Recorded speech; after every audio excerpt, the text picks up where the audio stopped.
오늘 하루도 늘 그러하듯이 말씀과 동행하시면서 복된 하루 보내시기를 축복합니다. 말씀에 근거해서 나는 지금 여기에 왜 있는가, 왜 존재하는가 생각해 보려고 합니다. 여러분, 성도라면 자신이 지금 왜 여기에 존재하는지 그 분명한 답을 성경에 근거해서 가져야 합니다. 이것은 우리 자신들이 누구인가라는 이 정체성 문제와 관련이 있죠. 이 문제에 답을 가지지 못하면 마치 이 망망대해나 아니면 사막에서 헤매이는 그런 모습이 될 수 있다는 것입니다. 우리가 왜 지금 여기에 존재하는가, 성경적인 답을 가지려면 우리가 성경을 볼 때 항상 제가 강조드리는 것이 있습니다.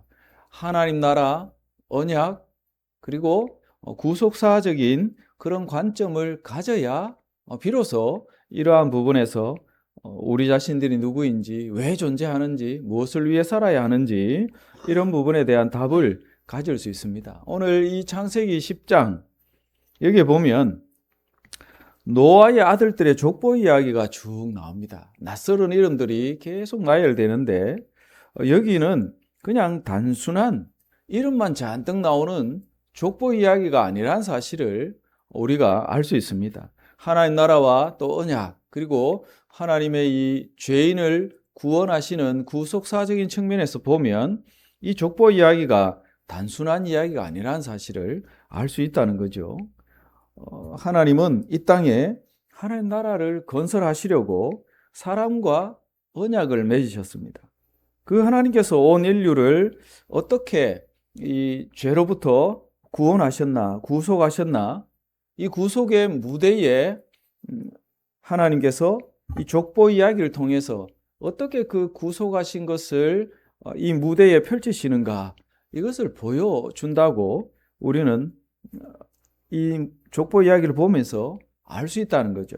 그래서 하나님 나라의 모형이라고 하는 에덴 동산에서 말씀에 불순종한 이 죄로 인해서 인간은 추방당해 버렸습니다.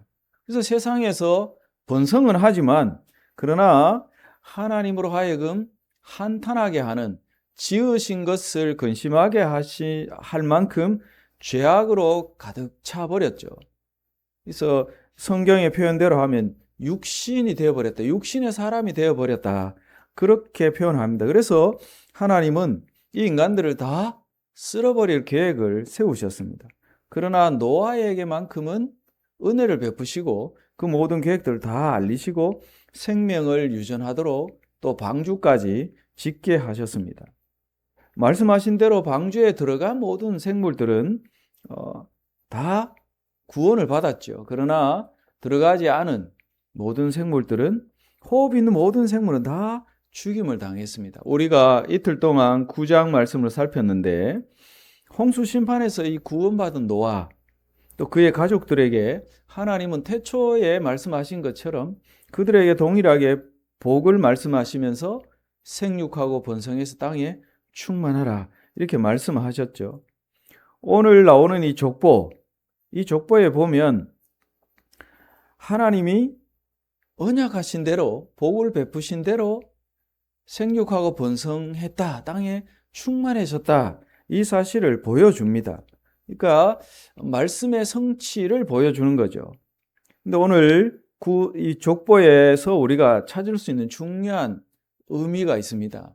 하나님의 이 구원사적인, 구속사적인 측면에서 보면 중요한 의미들이 있다는 거죠. 이 노아의 후손들 야벳과 또 함, 셈 이렇게 순서대로 족보를 쭉 말씀하시는데 여기에 보면 각 이 후손들 그들에게 구속사적인 중요한 의미들이 있습니다. 먼저 이 2절에서 5절에 보면 야벳의 후손에 관한 말씀들이 나오죠. 이들은 주로 북쪽, 서쪽, 그러니까 지금으로 치면 소아시아, 유럽, 그리고 지중해 연안으로 이 야벳의 후손들이 쭉 퍼져나갑니다. 5절을 보면 각기 언어와 족속과 나라대로 이런 표현들이 있죠. 이 야벳의 후손에서 찾을 수 있는 이 구속사적인 의미는 바로 열방으로 퍼져나갔다는 것입니다. 그러니까 인류가 점점 확장되어져 갔다라는 측면이 있다는 거죠. 이것은 역사적으로 보면 하나님이 그냥 단순히 이스라엘만의 하나님이 아니라는 것입니다. 온 세상을 하나님은 염두에 두고 계셨다. 이 사실을 볼 수 있습니다. 그래서 역사적으로 보면 복음이 유럽으로 또 서구 세계에 크게 확장되어졌다는 것, 이것이 바로 증명해 줍니다. 야베스의 후손은 열방으로 이렇게 퍼져나가는, 결국 이것이 나중에 보면 이 복음이 셈의 후손을 통해서, 그러니까 셈의 후손 중 대표적으로 아브라함을 들 수 있습니다. 그런데 복음이 그렇게 시작되어지는데 이것이 신약에 와서 여러분 사도행전 또 로마 교회, 서구 선교의 여러 가지 역사와 다 연결이 되어진다는 것입니다. 그러니까 하나님은 열방을 염두에 두시고 야벳을 통해서 열방으로 흩어지게끔, 그러니까 열방 선교의 무대를 준비하는 족속이 야벳의 후손이라는 것입니다. 굉장히 중요한 부분입니다.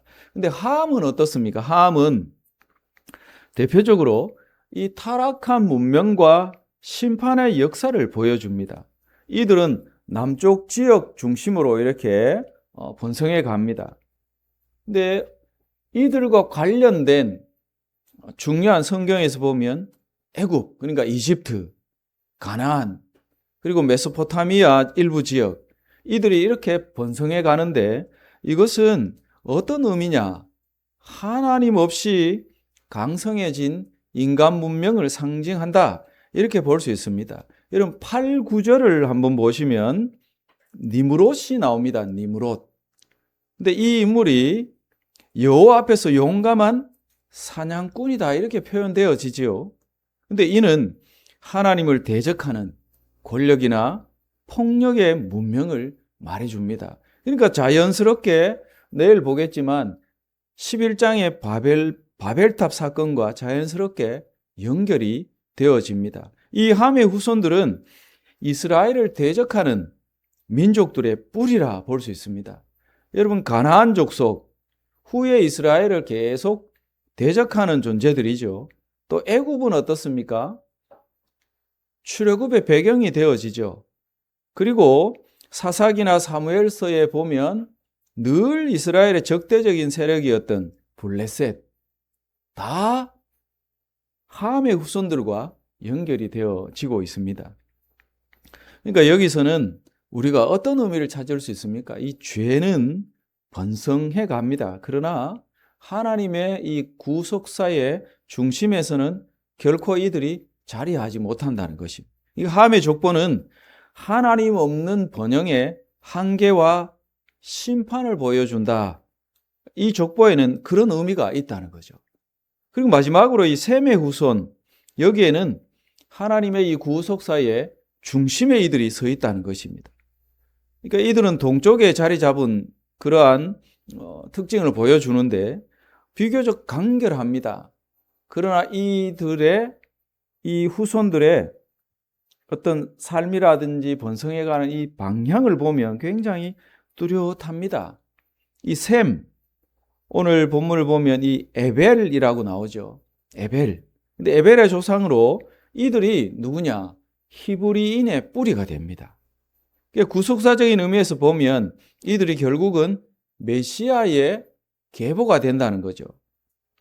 셈으로부터 에벨, 그리고 11장 지나서 12장에 가면 중요한 인물이 바로 아브람.